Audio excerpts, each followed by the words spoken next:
Welcome to the Ozzie. I'm your host, Beefloaf. This show is being sponsored by our friends Punky's Pizza and Pasta, located at 2600 South Wallace, my personal favorite eatery in the neighborhood. They have the best selections of pizzas and pastas, as well as sandwiches and salads of any spot in Bridgeport. Currently, they have what they are calling the Pizza Happy Hour, Mondays and Tuesdays only, between 4 p.m. and 9 p.m. You order a pizza from Punky's, you get 50% off. Yes, you heard that correctly. 50% off pizzas ordered Mondays and Tuesdays between 4 p.m. and 9 p.m.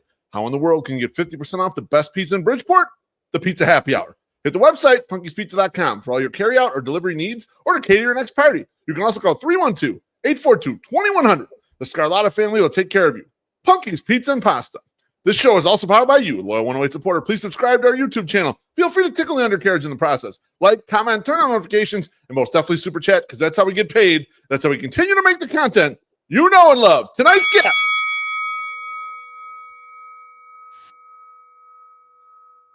He's a member of Chicago White Sox royal family, co-host of the Blackout Show, and generally the most interesting guy to talk to at Sox functions. Junior, welcome to the Ozzie, my friend. Been a long. We haven't gotten on here. It's my fault. I've been on Blackout Show with you guys. Justin, had a great time, but trying to get you on here, so it's good to finally catch up with you, my friend. The Blackout guys are going to be mad because my schedule wouldn't allow me to get on. That dad life responsibilities, but I'm glad that we jump on. Yes, you are one of my favorite people to have conversations about the team. You're very knowledgeable. I get the whole OA crew. I think it's something very special that we have in Chicago as a fan base. And again, congratulations on your bobblehead. That was awesome. Thank you. It was an unbelievable experience. It wasn't like, even when we kind of knew it was going to happen, it was one of these things like something's going to go wrong and then it's not going to occur. We're not going to have the night. And next thing you know, we're out there, baby. And it's like, we went out and threw the first pitch. We're in the stands. And then your dad and Chuck Garfien come down. We didn't know they were coming down there. And it was like, I was a little claustrophobic. Everyone closed in on us, kind of like as they came down there. I was like looking around, like, do we got enough room to breathe here? But just a fun night. So I appreciate you saying that. It was something else, man. Just not something you're expecting as a fan of a team to actually be honored in that respect. And the actual bobblehead, rating all of them, I think that the most realistic one was you guys. Yeah, I agree. Had the hair going. Everybody else's, I could tell they could have done this better, that better. That one, I was like, man, I think this is the best one they've done. Like, this is legit. So, I don't know if it was intentional or not, but yeah, it was the best one that they gave away this year from looks wise.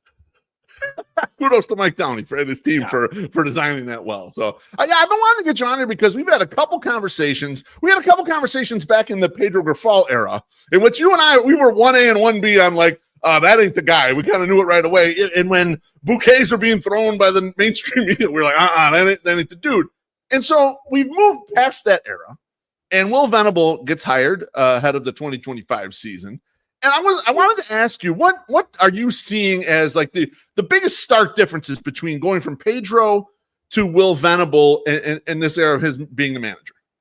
Well, number one, I think that Will Venable, if he was not managing the Chicago White Sox, would be managing another team in Major League Baseball. Meaning he had gotten to the point of his career where somebody had to give him a shot. If not, you're not doing your job. Just because even if he's good or bad or whatever, he got to a point where he was ready to become a manager. I think that he has and I saw this at Sox Fest, by the way. Will has a sense of like an aura of, and I always like to observe, is he the boss without telling people that he's a boss, or that I'm good without telling people that I'm good? So it's like a little confidence that he has. Obviously, he played Major League Baseball, comes from a baseball family, very sharp individual, but he had that, okay? And he doesn't have to tell people, hey, I'm the manager. Like, you just know. Right. And then my last one is your interaction with Ozzie. Regardless of what people say, it's awkward, and some people feel awkward and they take it as you're too nice, or you just think you're better and you kind of shun it off and, I don't need your help. And I've never felt that about Will. The same Will that was before he was a White Sox manager, the same Will with Ozzie. So that gives you a level of confidence that comes from a manager. I think that's something very important when you are dealing with Major League Baseball players, because baseball players will know if you're full of it. regardless if you're a quiet manager, a loud manager, whatever your style is, players will know if you're full of it. And I think that's actually one of the key criterias if your players want to play for you, meaning are we gonna be okay with everything this guy does? And I think that's what he brings to the table. Again, I judge them on a first year manager level, so I'm not judging Will the same way I'm judging, Terry Francona on X's and O's, because there is a learning curve. Everyone's a great manager until they put you in that seat. And I think that he did for his first year, managing. I'm expecting growth. Again, you always get a little bit better when you have better players, but I think that he did really well for being a first year manager. And then the number one thing that I judge first year managers is the clubhouse. And I think I did not hear anything bad from a Will standpoint of we don't like him. This is a dumb rule. We want to punch him in the face, which in the previous regime, 2 days into spring training, people were already sending text messages and saying this guy's, calling him names and whatnot. So, and I think that with his background and how articulate he is, when he would do pre and post game shows, before the game and talking, it's a hard situation when you're talking about a team that, you're in rebuild. He never oversold anybody. He never threw anybody under the bus, took responsibility where he was at. And I think that's very important. So I think that he actually did really well off the field with the cameras for a first year manager, where you don't think like, oh, this guy's full of it, or, he's lying to us, or this guy thinks he knows better than anybody else, which I think was a big, a refresher, because I think part of the frustration that I had with Pedro was like, you're not that good, dude. Like, you talk way too much. I felt like I was being insulted. Like, what are you talking? Like if Tony La Russa would say the things that Pedro was saying, I'd give him the benefit of the doubt, because he's got skins on the wall, baby. He can do whatever he wants. Yeah, you've earned a job to be a nut and say weird things, and who am I to judge you? But like Pedro, I was like, you're not at that status, and I didn't ever have that feeling with Will this season. I really didn't. Yeah, I'm glad you brought up that point, Ozzie, because I thought, like, when he came in, that was the first thing I was looking at. How did he handle the media? He was obviously he's very sharp, smart, good speaker. But I noticed he kept it very close to the vest. I didn't get a lot of his personality in year one. My personal opinion from what I saw. Do you think he'll start to open up a little more as his tenure goes on and he gets a little more comfortable with the people? Because you're right. Pedro was diarrhea at the mouth immediately, and was like, he's telling you all kinds of unbelievable things that are not true. And Will did not do that, but I would love to see a little more Will's personality. You think it's coming, or you think the way he showed in year one is just going to be, he's going to be tight to the vest? To tell you the truth, but it's not going to be a lot of him, basically. No, I think that, in the progression of managers that do it well, I would put an example of someone close to home. If you look at Ozzie talking in 2004 to Ozzie 5, 6, 7, 8, the progression of who he is, of feeling very comfortable is very different, when you look at the interviews. And I think that's every manager. I think Will, number one, feeling comfortable. Like, even the first time you saw that he was more aggressive as the season got along, arguing with umpire. And Will's a competitor. He looks like a quiet guy, but he's, he wasn't a Barry Bonds type player. He crawled his way to the big leagues and stayed there for a long time by being gritty. But I think that I love the fact that, for example, his whole staff is gone, yet we never felt that was going to happen during the season. True.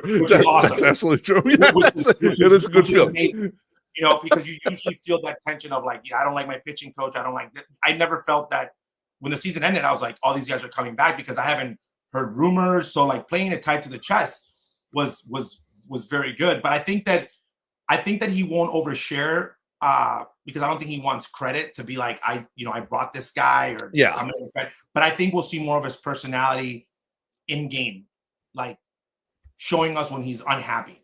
I think that we'll see more of that. Again, I don't think that he's like wild like Ozzie Guillen, but I think that we'll see, which again doesn't make him a better manager or worse manager. I just think that we might see a little bit more of him, kind of like Rick Renteria. Like Rick Renteria, when towards the end of his tenure, you could see more of. He was out there more. He was out there more. And again, I've heard that Will, when you see him in the game and in the media, is very different than when he's inside. Like, he holds guys very accountable.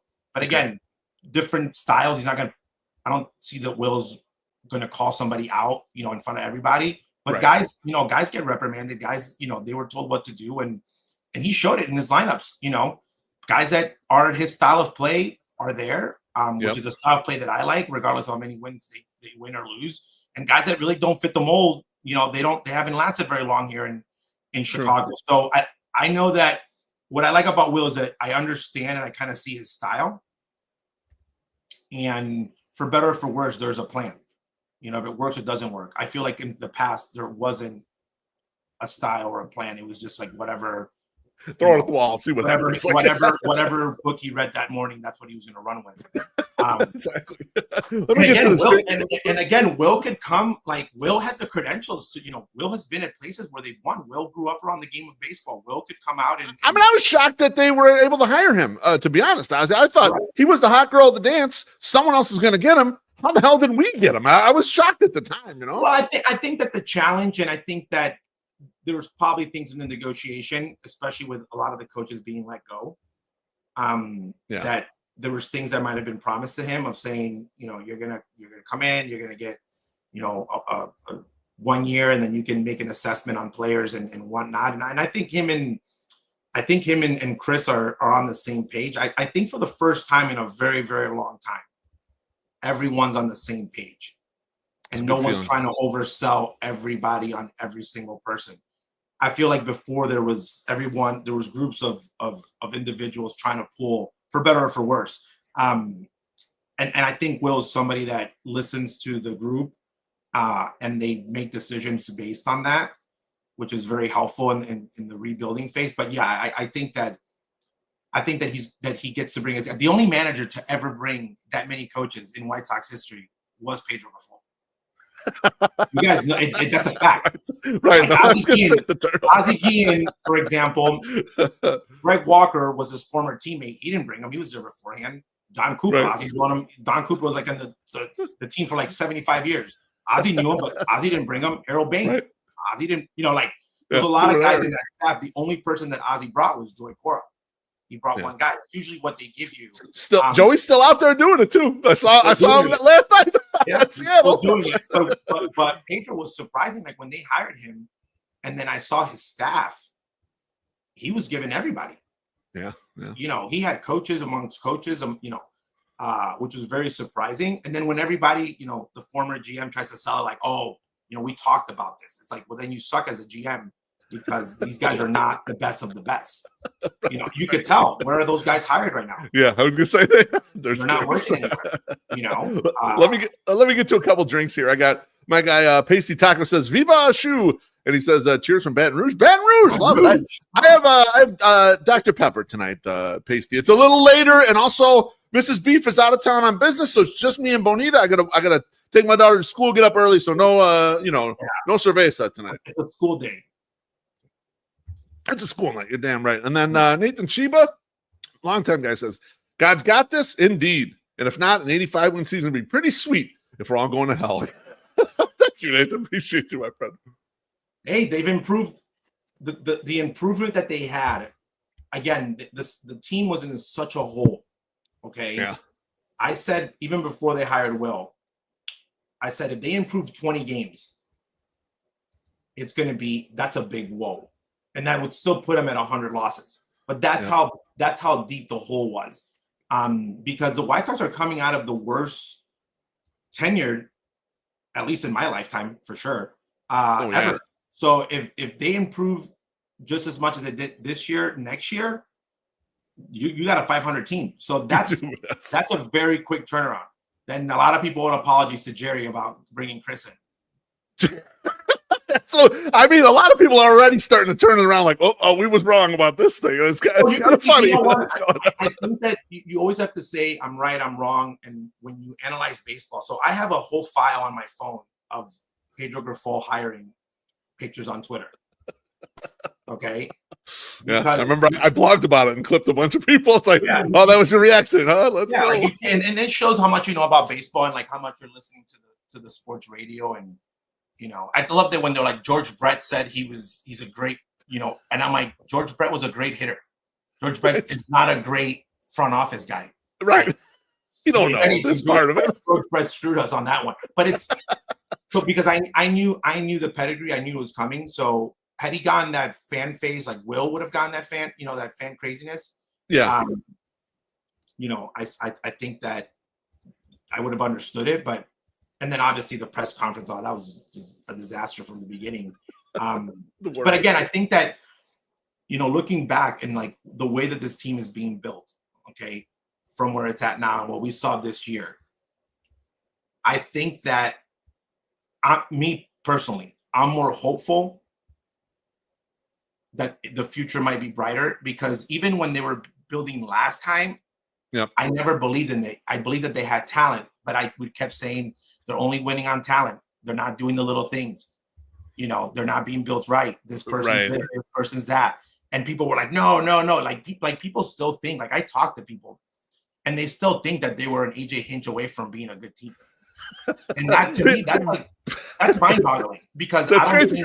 People make the argument too. If they had only signed Machado, if they only signed Bryce Harper, and I try to tell them, if they would have signed either of them guys, they would have traded them in 2023 when that team was horrible, because that player wasn't going to save that 100-loss team right there. It would have been a little better, but they'd have been somewhere else. I think Ozzie Sr. dodged the bullet when they didn't hire him.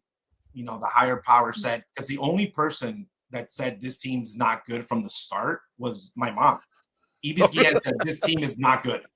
And I got to give her credit, because I thought, I said, well, if Ozzie takes over, he's close with Moncada and this guy, and but now, like, you see where those guys are playing, well, not playing. Right. It's very like eye-opening, and like, they had talent, they had potential, but it just didn't work out. It wasn't they didn't develop as they thought. So I don't think that anybody could have saved that core. We were just oversold on them, and marketing is great. So I totally agree. But when I see the guys here, the young guys, again, talent is one thing, but work ethic is something that goes very far. And the guys that are on the team now, they seem to have that as of now. So I think that sometimes is better than having a lot of talent, because you're always going to work for yours. And that's something that's extremely important in Major League Baseball level, because you always got to be working, and it's very hard having, 9 starting players that are just extremely talented. That's just, Yeah, no one has that. It's just not reality. I agree with you. Correct. That's what I like about this core, is that they fight for every inch of what they have. Absolutely. Let me get to this drink. Aloha, Mr. Hand says, how can you rip on Graffoul? He says, the team was going to be better than with Tony. The experts told me, especially when I said crush. By the way, Tony, everyone. Thank you, Mr. Hand. Appreciate it. Yeah, thank you so much. Tony was falling asleep on the bench, and people said that he wasn't connected, and he went 500. Right. Exactly. So that tells you either how great Tony is as a manager or whatnot, or it shows you how bad Pedro was. Because when they were interviewing, that's the part where people don't realize, like, and I'll give you a comparison. So people don't realize, like, the pressure that Ozzie had personally on him. I don't think White Sox fans ever put it on him. When Ozzie took over in 04, okay, the 03 team had just almost gotten into the playoffs. Like, they were a competitive team. We were given a 500 team. Mm-hmm. So the goal was, like, we cannot do worse than what the former manager was doing, because then we've completely failed, which was what happened in Miami for later on, is that Ozzie was worse than the guy that was there before. We didn't even stay the same. Pedro did the complete opposite. Like, Pedro grabbed the team that was 500 and you took it the opposite way. So that's where people understand, like, had Pedro been hired, like right now, like Will is, you can't really, judge him, because it's like you're not working with anything. But he was given a great, a team that had competed the year before. Right. So that's where that's the hard part of where you look at success of, usually you judge managers like 500. Like, Tony technically left it at 500, in the last season, and got us into the playoffs one time with that, with that group. Yeah, absolutely. Now we're talking about the young players a little bit, Ozzie. How important is it for them to have a strong leader as a manager to bring those young guys along? Because the White Sox have a pile of youth here. I mean, we were talking about it before we came on, how it's exciting and fun to watch these young guys. And you're talking about how hard they work, and they hustle their asses off. And these young guys seem to have good baseball IQs, at least as a group. I mean, there's a couple guys that are goofs and a couple guys that seem real smart to me. But well, how important is it for have the strong leadership from Will? You know what? I think that I love the fact that there is no Jose Abreu on the team. Okay. Because for 6 years, 8 years, I was so tired of hearing about how great of a leader Abreu was. And fans always associate the best player with being the best leader.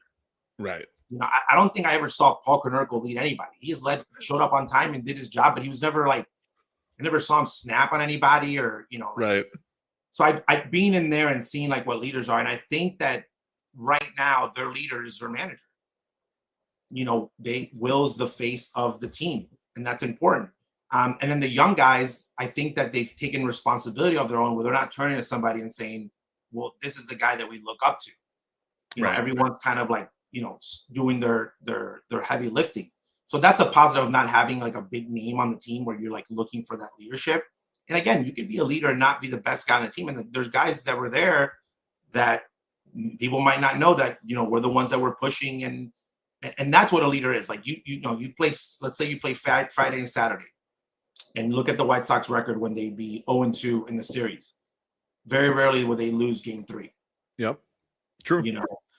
That's where the leader that's where the team, steps up and says, well, we're not going to get embarrassed. We got to get at least one win. And that's where the last time that was completely lacking.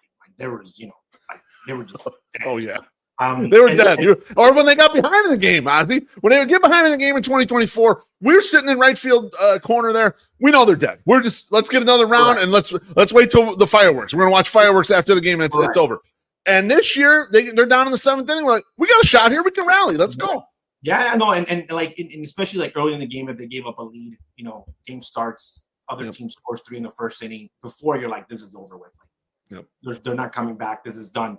The Sox were in a majority of the game, so the 6th, 7th inning, and that's usually where the difference between average to great teams to teams that are rebuilding is that middle of how do you compete. So, and I think that the reason that a lot of people are hesitant, and I think that's changing a little bit, is because White Sox fans are obsessed with the long ball.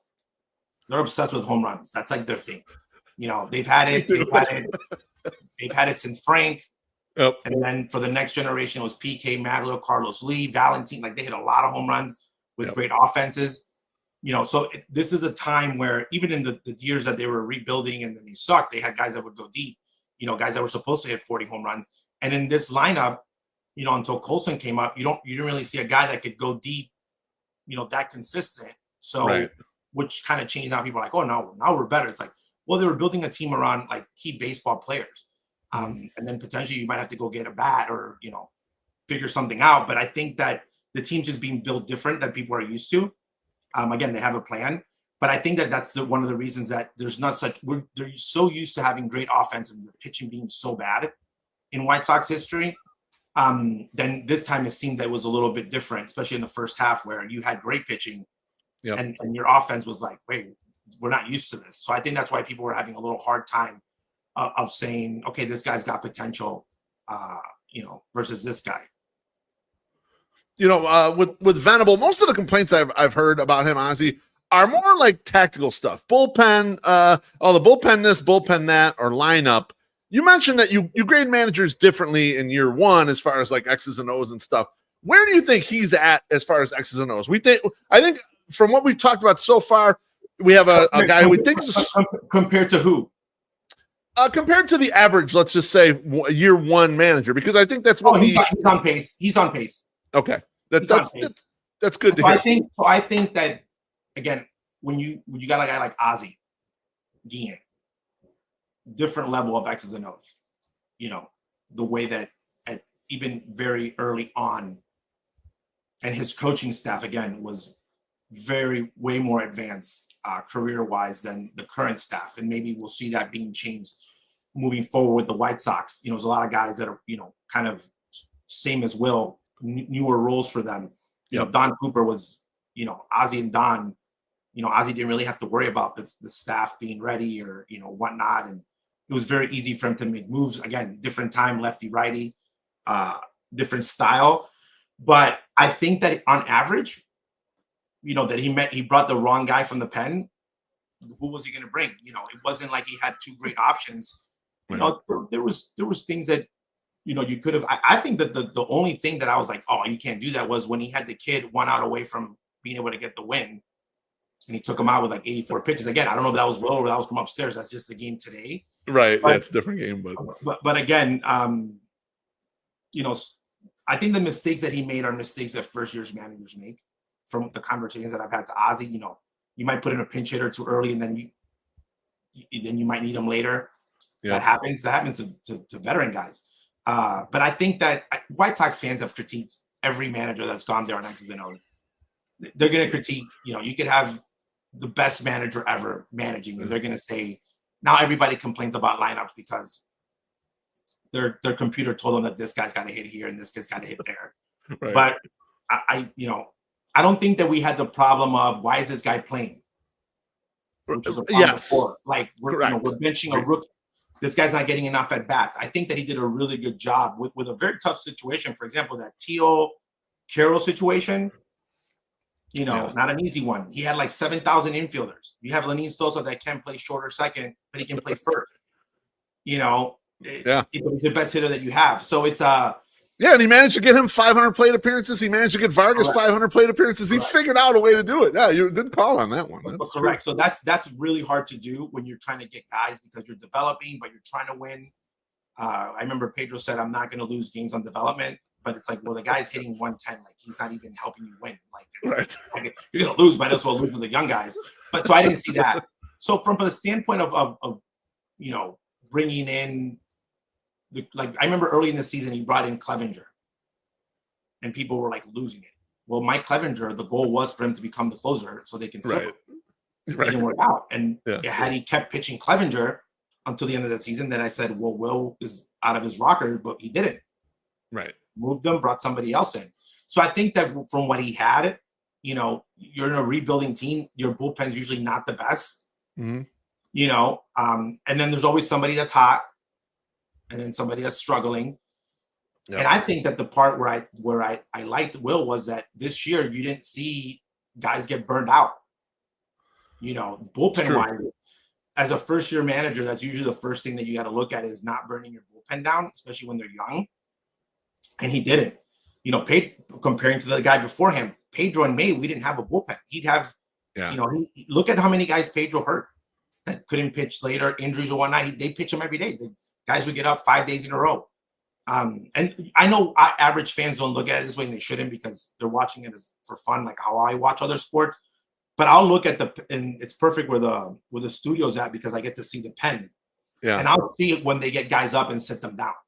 Okay. So they're getting the guy hot, and then they're bringing him back. Getting him down because there's managers, like, people are always like, well, yeah, if I was a great manager, if it didn't affect the pitcher, I just have somebody warming up 24/7. You know what I mean? But you can't do that. The guy gets up and he gets hot, you know, and those are usually where the rumors start. Oh my God, this guy, you get the text message, this guy sucks. He got me out 5 times. They do it. You know, when you're in the game, they do that. And you used to get that a lot before.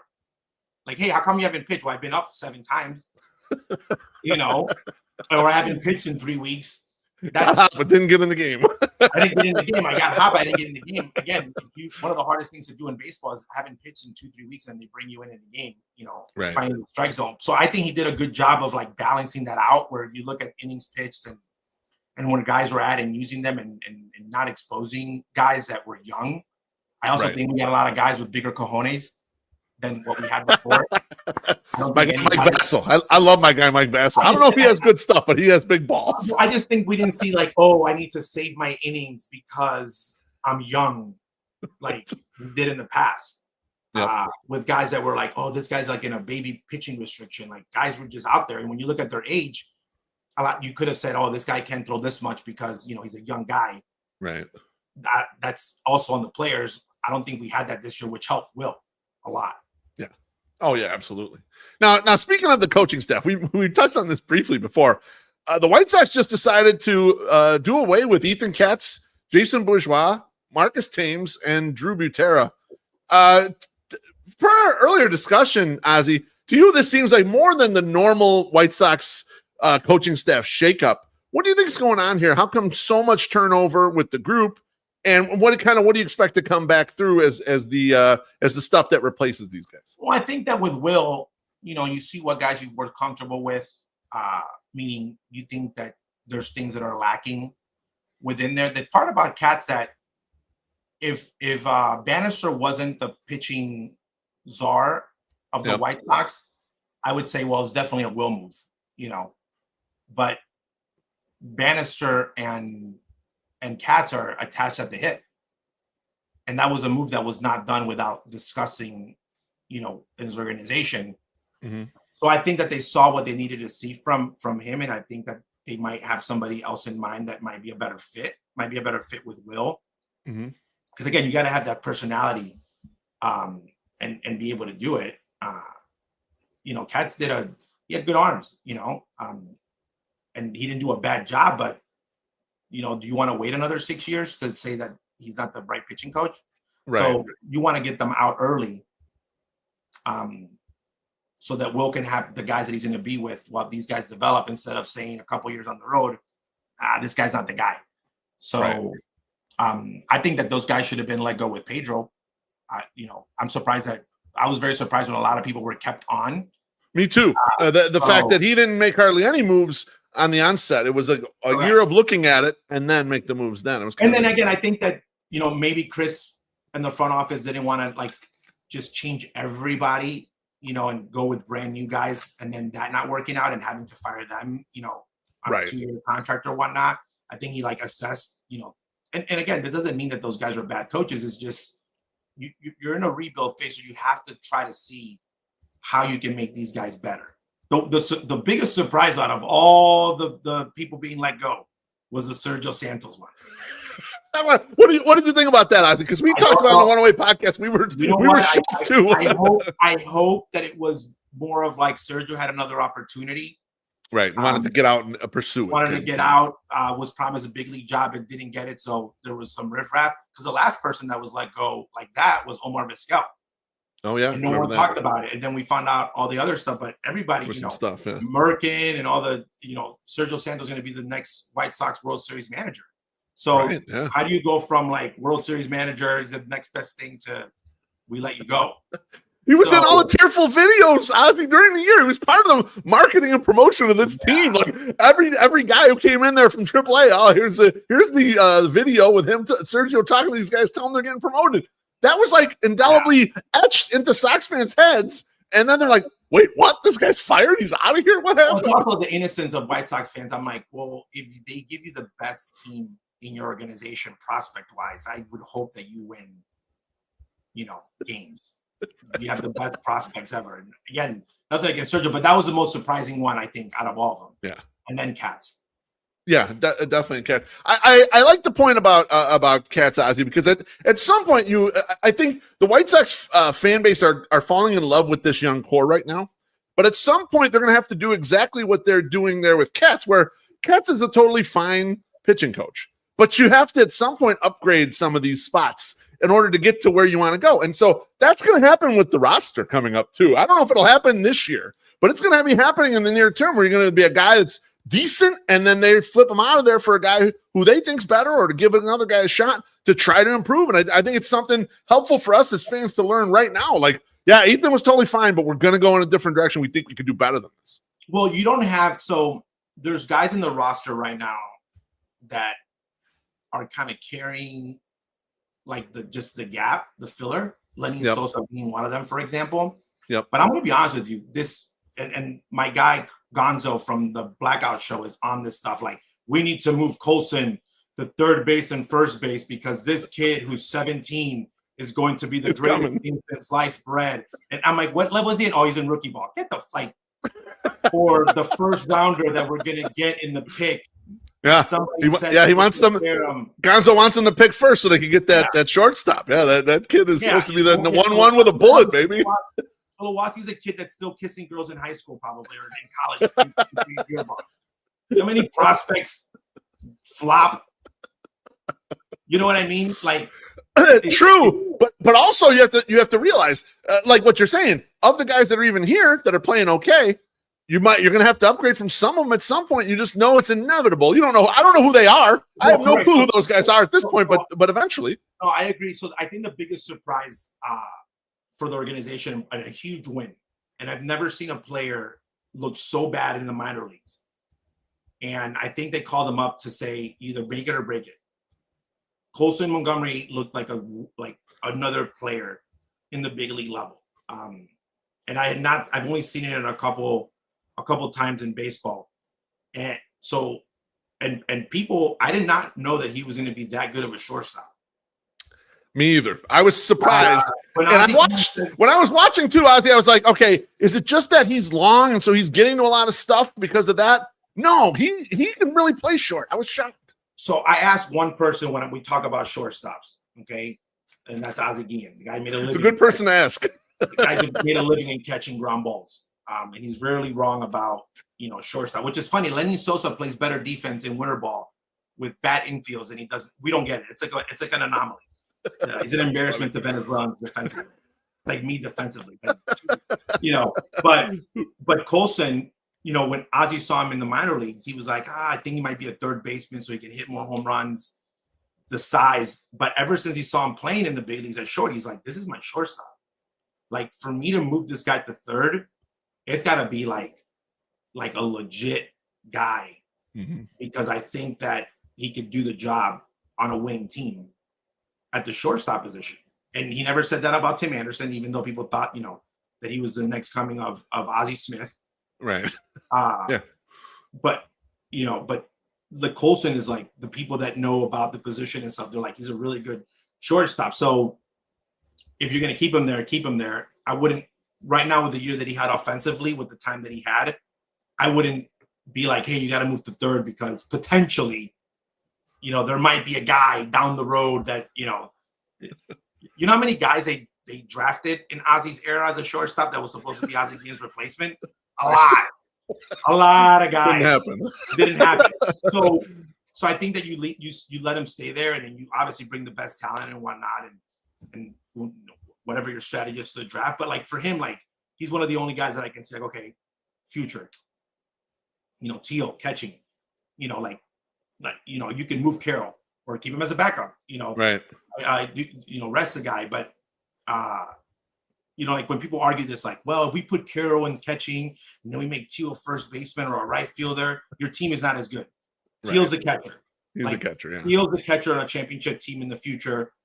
Colson's so you got guys that potentially, but there's going to be other guys that are going to be gap guys, and you have to root that they play well so that you can move them. Right, yeah. Okay. Yeah, no, that's really true. And like you mentioned about the inner prospects, let those guys push these other guys off the spot. Like if the White Sox breed a short, if it's Caleb Bonham or if it's the Carlson kid they just drafted or whoever, and that person forces their way up here and it's like, it's inevitable they need to be on this fucking roster, then that's the point you say, all right, Colson, we're going to need you to move over to third, baby. Learn it. Elko. You'll try to make Elko happen. I wanted him up to prove everybody wrong. They got a shot.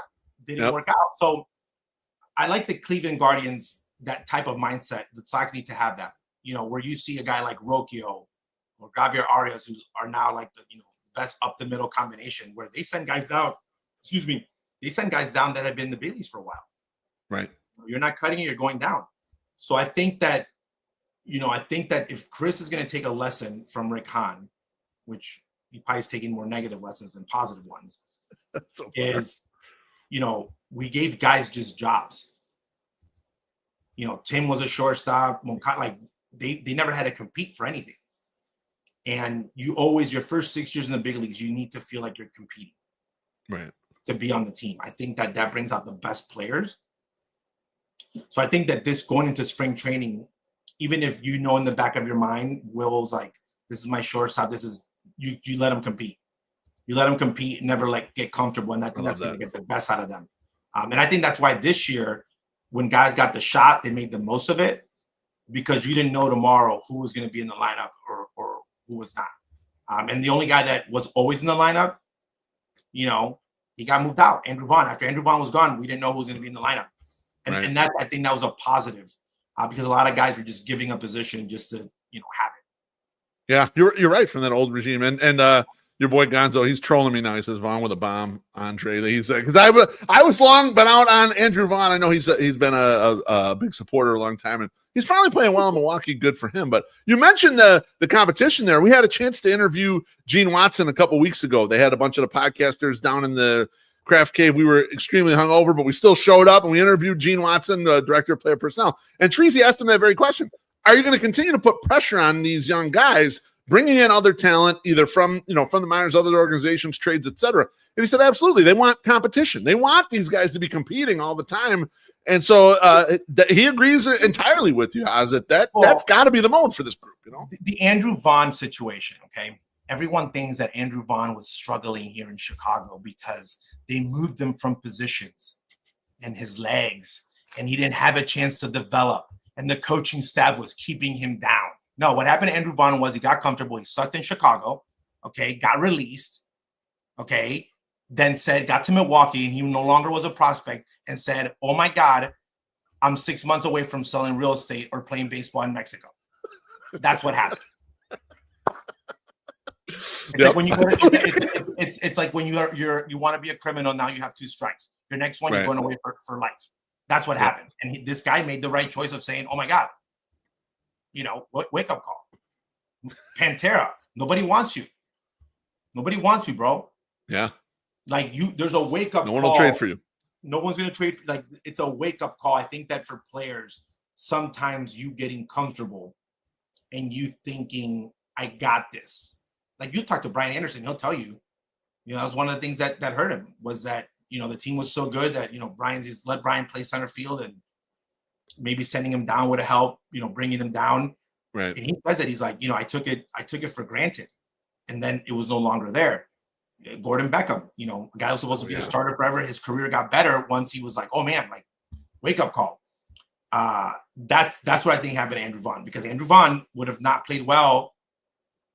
He would have been come to roster invitee, and if he loved baseball, he would have stuck around and been in the minors and big leagues in Mexico, maybe Japan, kind of did that thing, or he would have gone and sold houses. Right. Or life insurance, whatever license would have been easier for him.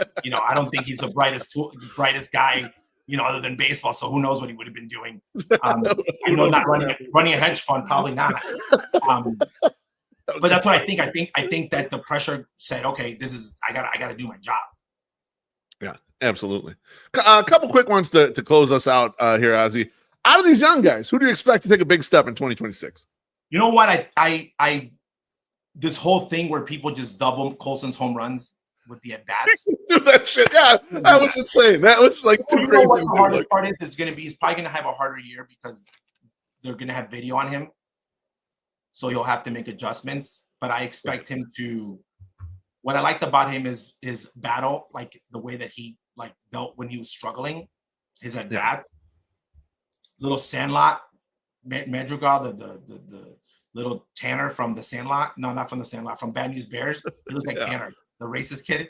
I'm not saying that he's racist, but he looks like that. Just like the hair. Yeah. I think he'll make a big jump. Yep. And then the staff. I think the pitchers, I think that from the starting pitching, which I think it's amazing. Okay. That when people start making the staff, Gonzo, I'll say it again, he's one of those guys. Well, this guy's 1 and 2. Noah Schultz will be 1. Right. Noah Schultz is going to be 1 because he's got the size. He's Randy. Like these guys, like right now, like we don't know. All those guys did so well that they have to come and compete for a spot. Right. Some of those guys might bend, but I think that the pitching is going to probably do a big jump because there's a lot of pitching coming up. Yeah. Guys coming back from injury too, and guys coming back from injury, and again, you might be in a situation where the White Sox in their heyday. Bobby Jenks in today's, may rest in peace, in today's team, he's a starter. Brendan McCarthy, he's a starter. Yeah. They couldn't use him as a starter. Why? There was guys that were legit that were in front of them. Yep. There's a lot of guys that ended up in the pen that had potential, or guys that, got traded or ended up, staying in AAA for longer than they should have because the team was just that good pitching wise. And I think that's where we're going you're going to see probably one of the strong areas. Next year is going to be a big tell. But I think offensively, and also The one that that I really want to see get the most at bats and just be given the position at catcher is Teal, because I was very surprised how good he was behind the plate. And people like Carroll because he's like the Hispanic kid that oversells everything, and he's like feisty, and he goes up and talks to the pitcher with the glove over his mouth. He had the back picks at third, like he's made some smart plays. Like again, Carroll is years wise in the game of baseball, maturity wise. I was expecting that from him, but from Teal, how young he was coming in, the way that he handled the staff, and the way that he just kind of like took everything in, I think that we'll see a big growth from him. I think I'm not saying he's going to be like an MVP type guy, but we'll see a solid average season from him. I love to hear that. Now, this group, obviously there are room to put some veterans out here. What type of veteran player, either position player or pitcher, if you will, does this team desperately need going into 2026? I bring back Martin Perez healthy. Okay. Yep. Just because he wasn't toxic in the locker room. It kind of meshed well there. I would love to see a bat. Okay. I would love to see a Kyle Schwarberg, Pete Alonso. Again, I don't think they're going to spend that much money, but we need a bat. I don't want Colson, Teal, those guys to look around and say, oh man, I have to be the guy. Right. Yeah. Guillen Sosa come back and have the year that he had this year. You got to give the benefit of the doubt, but I think let's get him in the weight room. Let's get him pumped up, and then he's the DH. Then he just becomes Nelson Cruz. Yeah, exactly. And that's again, if he was a little bit, if he had done more of like 2 more years of doing that, I'd say, okay, you got it in Lenny Sosa. But I would love to see a guy that's like a offensive, like a real offensive threat, just because they're going to pitch you different. Kind of like what they thought Andrew was going to be, Vaughn. Right. Again, another point. When you're in the lineup and you're with the Milwaukee lineup, you're not thinking Andrew Vaughn. So right, there's a lot of people there. Yeah. No one talks about Andrew Vaughn when they're going against the Milwaukee scouting report. Andrew Vaughn is not a touch guy. They have a lot of other people to worry about. When he was in the White Sox lineup, he was probably one of the guys that, that they would go there. And then Pantera hasn't shown me that he's a guy that can be that offensive guy that you can count on. He's developing potentially into that. But you need an offensive guy, I think, badly, just to help you not take pressure off the kids and then help you offensively, because they need that. You'll win more games. Absolutely. Ozzie, thanks for sharing your thoughts on Will Venable's first year, the recent coaching purge, and the young White Sox core. Remember, we ain't trying to be right on the show. We're just trying to understand. Anything you want to plug before you go? You know what? The Blackout show is going to come back for next year. But other than that, I think that right now for White Sox fans, they've gone from so much negativity, and they have to look at the positives. This whole thing of people planning when the new owner is going to take over, they're going to bring this guy and that guy. I think that they just have to, it's different how they're building. They're not putting something together to catch a playoff and, make people happy for a little bit.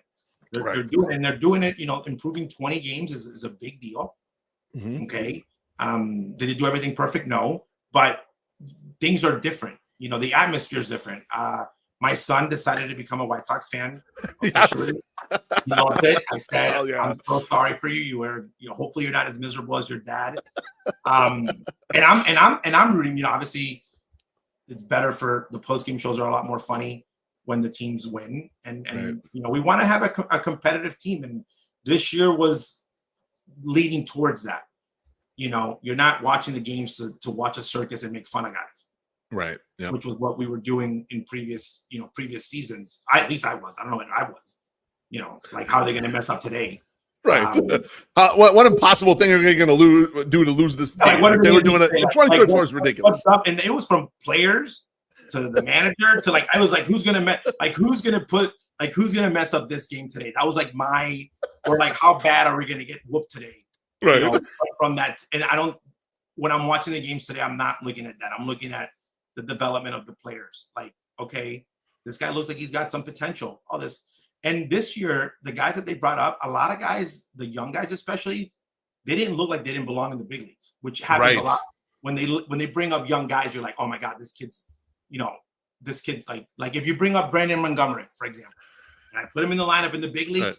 he'll still look outmatched, like because he's not at that level yet. The guys Right. that they brought up, even though some of them seem a little bit too early, they at least look that they can compete at the big league level, and that's a positive. Absolutely. Ozzie, thanks so much. Appreciate you, man. Be good. Always. Let's not stay apart so long. We got to talk soon. I'll reach out to you, and I got to get Gonzo, and I got to get Justin, my guys, on here too. Gonzo likes talking about guys that are like 14. Well, that's something that can be fun sometimes. Dig really deep, help me learn. Gonzo needs to be an international scout. Talk about some kid that's 12 years old. I'm like, dude, tell me once they pass AA, then we'll start worrying about it. Start talking. All right, take care, dude. Have a good night. Bye. Bye-bye. That was Ozzie Guillen Jr. That was great. That was so much fun. Always good to talk to Ozzie Guillen Jr. I love talking to him just even at a White Sox function. Treasy and I will corner him, and we'll just talk about baseball and all kinds of other shit. So absolutely great to have him on the show. Next week's guest, I had lined up. Then it was realized the date was not going to work. But I'm going to get English Sox Colin on here at some point. It won't be this next week. So I'm working on next week's guest. October 20th, that's a Monday night, we will give away the GFY Awards on this very spot right here. It'll be me, My Sox Summer, and the 108 tourney champion, Alexis Lopez. The three of us will do a little show. We're going to give out Punky's gift cards that night, so that's going to be a lot of fun. I just want to say thanks to Punky's Pizza, as always, and all the 108 family was up in the YouTube comments. Appreciate you smashing the like button, comments, and, of course, drinks and tips. We'll see you on Thursday for the 108 podcast, and I love all of you. Goodbye.